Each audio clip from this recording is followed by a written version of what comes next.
মা তুমি বাড়ি যেও না, বাবা অফিস থেকে আসছে, না হলে তোমাকে কত কিছুই না আনতে বলবে। কেন রে? মা জানো না এখন রিয়া আছে, রিয়াই তো সব কাজ করবে। মা এমনিতেও আমাদের কেউ না। বাহ, ভালোই তো বুদ্ধি আছে তোর মাথায়, এভাবেই ওকে তাড়াতে হবে। শুনছো বাবা তুমি চলে এসেছো?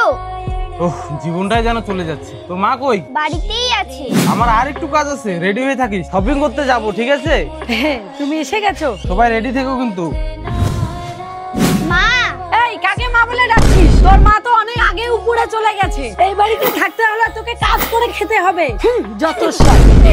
2 ঘন্টা পর তোকে শপিং করতে নিয়ে যাব, দাঁড়া। আরে মা তুমি এটা কি করছো?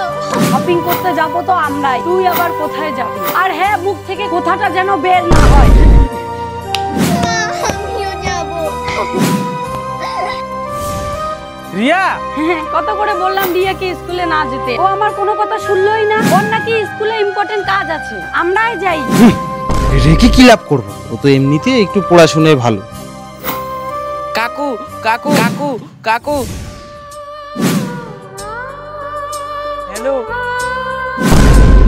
এই তোরা থাকিস, আমি আসতেছি। হ্যাঁ ঠিক আছে বাবা। আরে দিদি পয়সাটা তো দিয়ে যাও। কেন দেয়নি? তার মানে তোকে এত টর্চার করে? চল রে মা, আমি তোকে শপিং করতে নিয়ে যাব। আর ও তোর মা হওয়ার যোগ্য না। আরে দিদি দাঁড়াও, কি হয়েছে? এই চিঠিটা তোমাকে দিতে বলেছি।